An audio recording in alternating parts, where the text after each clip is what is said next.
والإسلام ديني ومحمدا رسول الله ويقيني.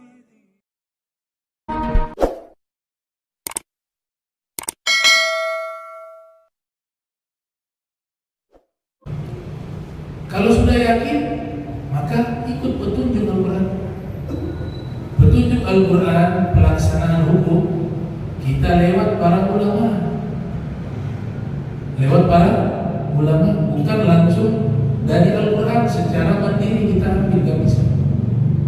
Tuntunan dalam Al-Quran di surat An-Nisa ayat 115, Allah Subhanahu wa taala berfirman, "Wa may yushaqqiqir rasula min ba'di ma tabayyana lahul huda wa yattabi' ghayra sabilil mu'minin nuwallihi ma tawalla wa nuslihi jahannama wa sa'at masira." Siapa yang melawan Rasul setelah sudah jelas petunjuk bagi dirinya dan dia tidak mengikuti jalan orang-orang yang beriman. Dalam kitab Ushul Fiqhiyah, jalan orang-orang beriman, jalannya para ulama.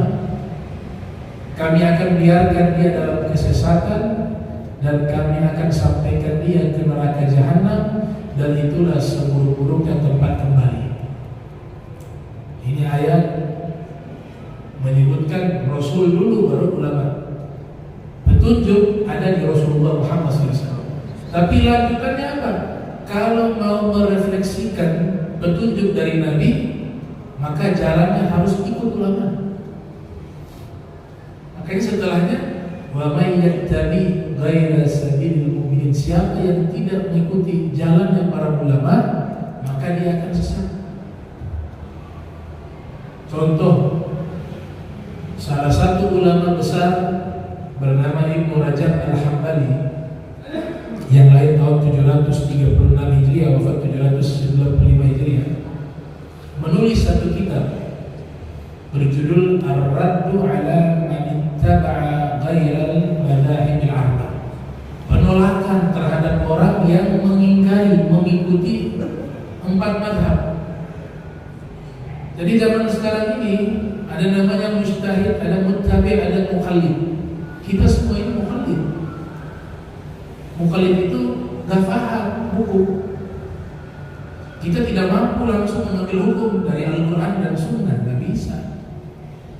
Usul fikih gak paham, kaidah fikih tidak paham, kemudian bahasa Arab tidak paham, hadis tidak paham, nasikh mansukh tidak paham, asbabun nuzul, asbabun wurud tidak paham, khas am, yang khusus yang umum tidak paham, yang terikat, yang tidak terikat tidak paham. Terus kita mengambil hukum langsung, nggak bisa.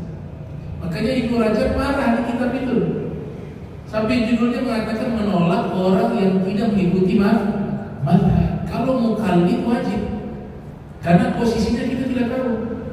Fastaru ahla dzikri in kuntum la ta'lamun. Bertanyalah kepada orang yang berilmu jika kalian tidak mengetahui. Ini ayat turunnya waktu sahabat masih hidup. Khitab pertama kepada yang hidup bersama Nabi, padahal bersama Nabi ada yang tidak paham, disuruh bertanya kepada yang berilmu. Makanya di kalangan sahabat ada yang ahli ilmu, ada yang sibuk jihad, ada yang sibuk dagang, tapi semuanya buat ibadah. Disuruh tanya kepada yang berilmu. Kalau mereka saja diperintahkan demikian, bagaimana kita? Kadang-kadang tidak tahu diri, ini penyakit. Saya sudah mampu mengambil hukum dari Al-Quran dan Sunnah, gak akan bisa. Gak bisa. Nabi doakan orang yang tahu diri, rahimallahu ma'an arafa qadra nafsi. Allah merahmati orang yang tahu kadar dirinya, tidak mudah mengistinbat hukum. Jadi sudah jadi kitabnya, sudah jadi ilmunya. Kalau mau mengambil akidah di dalam Al-Quran, ilmu tauhid, ilmu kalam. Kalau mau mengambil hukum dalam Al-Quran, ilmu fikih. Kalau mau mengambil cara membersihkan hati yang ada di Al-Quran, dibuatlah ilmu tasawuf. Semua itu kesimpulan Al-Quran dan kesimpulan hadis. Nah, sehingga beliau larang. Dan beliau katakan di kitab tersebut, jangan pernah merasa bahwa ulama terdahulu mereka ada masalah-masalah hukum yang mereka tidak paham. Gak boleh seperti itu. Kalau analoginya mereka yang zaman dulu yang alim-alim itu tidak paham, kita tidak paham kan sekarang. Sehingga beliau katakan gak boleh menganggap bahwa pendapat ulama terdahulu itu keliru, gak boleh. Apalagi yang mayoritas, apalagi yang kesepakatan. Nah, sehingga di ayat ini menyebutkan ikut mereka yang mayoritas para ulama tadi, karena tidak mungkin mereka bersepakat di atas kesesatan. Fil hadis riwayat Ibnu Majah yang lahir tahun 209 Hijriah, wafat 273 Hijriah, Rasul bersabda, inna ummati la tajtami'u ala dhalalah fa idza ra'aytum ikhtilafa fa'alaikum bisawadil a'dham. Sesungguhnya ummati, makna umat di situ ulama ummati, ulama-ulama di umatku. Sesungguhnya mereka tidak akan bersepakat di atas kesesatan. Bahkan di riwayat yang lain Nabi tambahkan abadan, selama-lamanya. Kalau mereka bersepakat atau mayoritas pendapat tersebut dinyatakan oleh para ulama, maka tidak akan mungkin sesat. Apabila kalian melihat di satu masa banyaknya perbedaan pandangan dalam masalah agama, maka ikutilah yang paling banyak. Itu yang dikatakan Rasul. Apa makna paling banyak? Hitung seluruh dunia ini. Seluruh dunia ini mayoritas akidah dan mazhab mana yang paling banyak yang dianut oleh umat Islam. Dari situlah kita ikut. Itu wasiatnya bukan ulama lagi, wasiatnya Nabi Muhammad sallallahu alaihi wasallam. Makanya Imam Al-Munawi mengatakan makna sawal adam wujumuz jamaah, melazimkan kelompok yang mayoritas. Kemudian dikatakan oleh Al-Habib Abdul Al-Haddad juga demikian. Bahkan dikatakan oleh Imam Suyuti yang lahir 449 Hijriah, wafat 911 Hijriah, menyatakan yang dimaksudkan kelompok yang mayoritas adalah kelompok ahli sunnah wal jamaah. Itu dikatakan oleh Imam As-Suyuti mengatakan demikian sesuai dengan pemahamannya satu manhaj, yaitu Asy'ari akidahnya. Kalau fikinya nggak boleh keluar dari 4. Kalau akidah Asy'ari Maturidi. Kalau fikinya Ibnu Salah yang lahir tahun 577 Hijriah itu berfatwa. Padahal di tahun itu siapa yang mengikuti mazhab selain daripada 4 mazhab, maka la yajuz, hukumnya tidak boleh, dilarang. Kenapa? Karena yang masih eksis dan sanad yang masih terjaga, originalnya masih terjaga, itu 4 mazhab tersebut. Mazhab Hanafi, mazhab Maliki, mazhab Syafi'i, mazhab Hanbali. Mazhab fikih dulu banyak. Tapi yang 4 inilah yang masih bertahan dan eksis sampai sekarang ini dan punya regenerasi. Dia tidak pernah terputus. Misalnya muridnya Imam Syafi'i. Imam Syafi'i punya murid lagi, itu ada terus sampai zaman sekarang. Muridnya Abu Hanifah memiliki murid, punya murid lagi, terus sampai sekarang sanadnya ada. Tapi kalau mazhab yang lain dalam ruang lingkup ahli sunnah wal jamaah itu tidak ada regenerasi, sehingga potensi didistorsi, dirubah pendapat-pendapat mazhab mereka kemungkinan besar bisa terjadi, atau dipalsukan fatwa-fatwa mazhab mereka juga mungkin bisa terjadi. Tapi kalau yang 4 ini terjaga karena regenerasinya ada. Jadi dia ilmunya 2 jalur, bisudur wa sudur, lewat ilmunya yang ada di hati ulama ditransfer talaki berhadapan-hadapan. Yang kedua lewat tulisan kita. Al-ilmu fi sudur laisa bi sudur. Ilmu itu ada di dalam dada, bukan hanya di dalam buku. 4 mazhab itu punya 2 jalur kita. Makanya ada pendapat kalau kita baca mazhab Zahiri misalnya yang dahulu itu, nikah dengan janda tanpa wali tanpa saksi sah. Ketika dengan yang gadis tetap harus ada wali. Bahkan di kitab-kitab yang tidak menerangkan secara spesifik keluar fatwa menisbatkan kepada Abi Daud Az-Zahiri bahwa nikah tanpa saksi dan tanpa wali sah.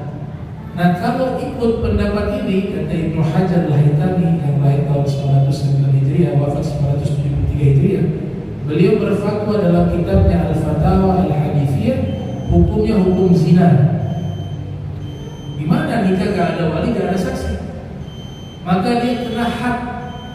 Kalau sudah menikah rejam, kalau belum nikah dicampur 100 kali. Artinya apa? Pendapat ini tidak boleh diterima karena mazhabnya itu tidak punya regenerasi. Fatwanya ini kemungkinan dipalsukan atau kemungkinan disalahpahami oleh generasi setelahnya. Tapi kalau yang 4 ini masih terjaga karena dia bukan hanya lewat buku saja. Ya, peninggalan ilmiah lewat kitab-kitab mereka ada, tapi sanad keilmuan juga masih terjaga sehingga tidak akan mengalami distorsi atau perubahan atau mereka memalsukan kitab-kitab daripada 4 mazhab tersebut. Nah, itu kenapa kita ikut 4 mazhab, alasannya itu. Jadi bisa bayangkan ya, itu Ibnu Salah abad ke-5, abad ke-6 Hijriah sudah mengatakan tidak boleh ikut selain 4 mazhab itu. Atau tidak bermazhab juga dilarang oleh Ibnu Rajab Al-Hambali. Harus kita taklid kepada mereka karena kita posisinya tidak tahu.